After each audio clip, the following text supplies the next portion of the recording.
Hi everyone, in this video I want to show you how to combine sentences using 3 common connectors.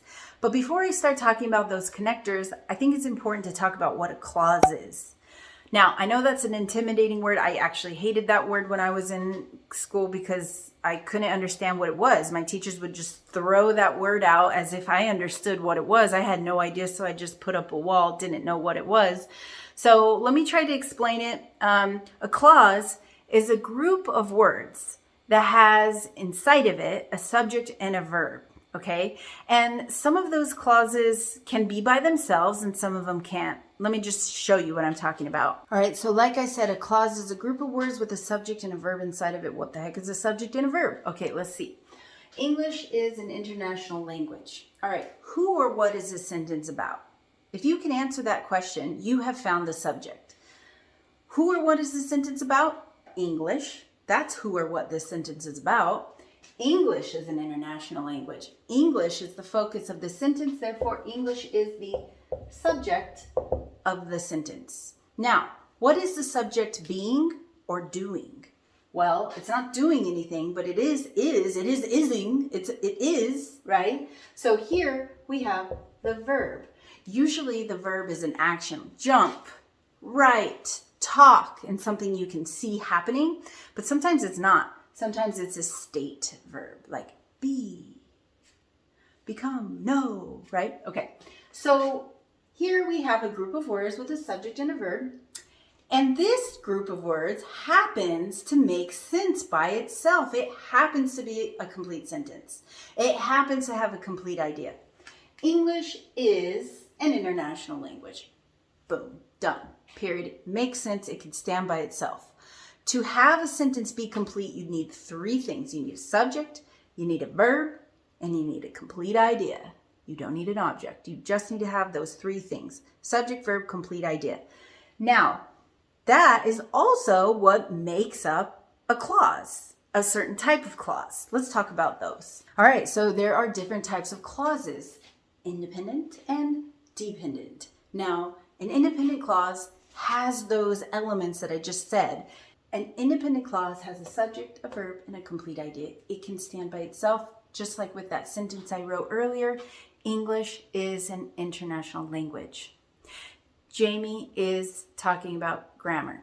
That's a complete sentence too. Subject, verb, complete idea. Okay? Now, a dependent clause, dependent means that it can't be alone. Okay? So it's still a clause. So it still has a subject and a verb inside of it, but it's not complete. No complete idea. It does not have a complete idea. So let me give you an example of that. We know I said an independent clause is Jamie is talking about grammar. Subject, verb, complete thought. Dependent would be if I said, even though Jamie's talking about grammar. That would be dependent. Because it has a subject, Jamie. It has a verb, is talking. But it doesn't make sense because I said, even though Jamie's talking about grammar, it's like it's not done, okay? So that's a dependent clause. Now, they're both beautiful clauses. Nice, great things to add into your writing. The only thing you need to know is that you can never have a dependent clause stand alone by itself. What does that mean? That means you can never just put a dependent clause with a period at the end, like this. Even though Jamie's talking about grammar, period. No, that's a fragment. That's an error. You don't want to have that, okay? So you can't put a period. That's what we say. That's what we mean when we say it can't stand alone. It can't be by itself. You can't put a period after a dependent clause. What you can do is combine it to other types of clauses. And that's what we're going to talk about in this video. How to combine all kinds of different clauses to each other in 3 different ways. The first way is by using coordinating conjunctions. Coordinating conjunctions, don't worry, you don't ever have to know the name of that thing. You just need to remember FANBOYS. If you can remember FANBOYS, you'll remember what the coordinating conjunctions are. And they are for, and, nor, but, or, yet. So these are the words that we use to combine 2 independent clauses. You heard that right. Independent clauses. That means two sentences that can stand on their own. We combine them with one of these and a comma. Let me show you how. Here's the formula.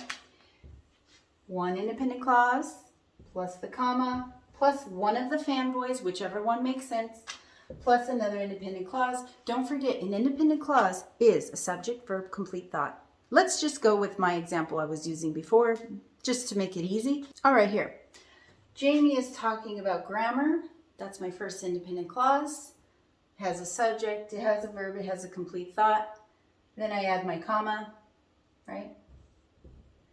Fanboy, I'm going to use but. It's probably the most common one, but, and, those ones.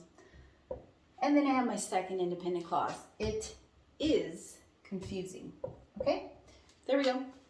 Works. Jamie's talking about grammar, but it's confusing. I know.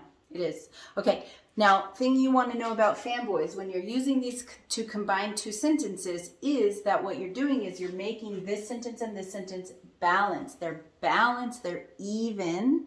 Okay? They're both independent clauses. Let's talk about the next kind. Okay, the second kind are the subordinating conjunctions. These are the types of conjunctions that we use when we want to create a complex sentence. Or in other words, when we use these types of conjunctions, we have to be careful because the clause that comes after one of these types of conjunctions is subordinate. That's why it's called subordinating conjunction, because whatever comes after that conjunction is below. And by below, sub, I mean not independent. It can't be by itself. It needs help. Okay? So let's look at it. Let's look at what those conjunctions are. First off, WASBIT. By the way, I like to say WASBIT. It's like saying fanboy, except for it's for the subordinating conjunction. So if you can just remember WASBIT, you'll remember, just like you remember fanboys for coordinating conjunctions, you'll remember what the subordinating conjunctions are. So when, while, and whereas are for the W. A stands for as or although. S stands for since. B stands for before, because. I stands for if. And the T stands for though or even though, right? Okay, so let's look at how this works. All right, so here we are. Even though Jamie is talking about grammar, there's my first clause, I am still confused. There's my second clause. Now, if I were to just stop right here, even though Jamie's talking about grammar, it wouldn't be complete because I started with that subordinating conjunction. So when you start a sentence with the subordinating conjunction, what you've done is you've created this whole thing becomes a dependent clause, right? Like we talked about before, it has a subject, it has a verb, but it doesn't have a complete thought. So instead of a period here, you need a comma. Okay, so got that? Whenever you start a sentence with a WASBIT, whenever you start with any of these words, you put a comma, not a period, and then you finish your idea with a complete sentence or an independent clause. In this case, I said, I'm still confused because it shows contrast. Even though Jamie's talking about grammar, I'm still confused. You could throw any of these words on here as long as it makes sense, right? So I could say because, right? Because Jamie's talking about grammar, I am confused. Not still, I am. Because Jamie's talking about grammar, I am confused, right? So that works too. You could also start with this one and end with that one.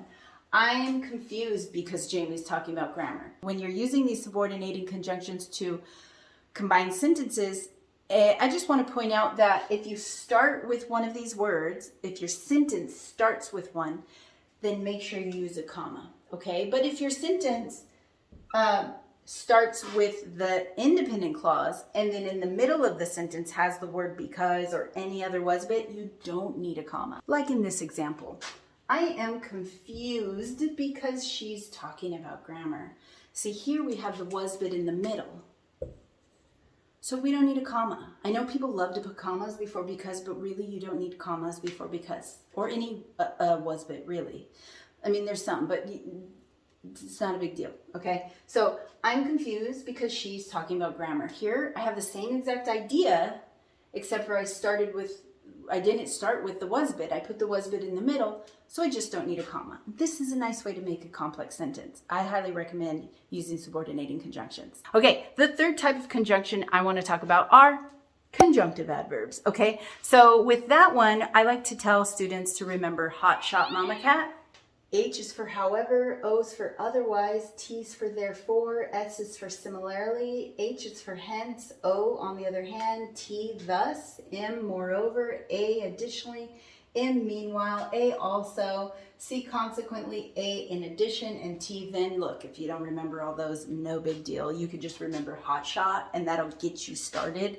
The point is that these types of conjunctive adverbs, whatever, these types of conjunctions are the type that you use with a semicolon. They're the ones that start a new sentence, okay? So let's look at my other sentence, my example sentence. So here we are, we have two sentences. Jamie is talking about grammar, it's independent clause.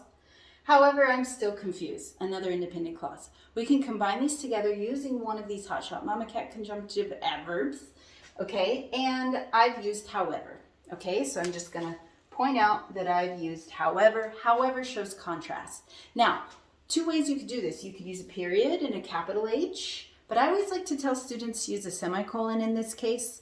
So if you're going to use a semicolon, you need a lowercase here, a lowercase, and then you're going to put the semicolon, it's a comma and a period together. When you use conjunctive adverbs, you are making them also both balanced. Whereas with subordinating conjunctions, they weren't even. One was independent, one was dependent. That's the three I wanted to talk about in this video. There are more types of conjunctions, specifically correlative conjunctions. I think I have a video on it called for parallel structure. I talk about correlative conjunctions a lot. But these three are the main kind. If you want to look at how to combine your sentences with the proper punctuation, follow these. And that's it. Make sure you just follow those comma rules and use the right conjunction. Hope this was helpful. Bye.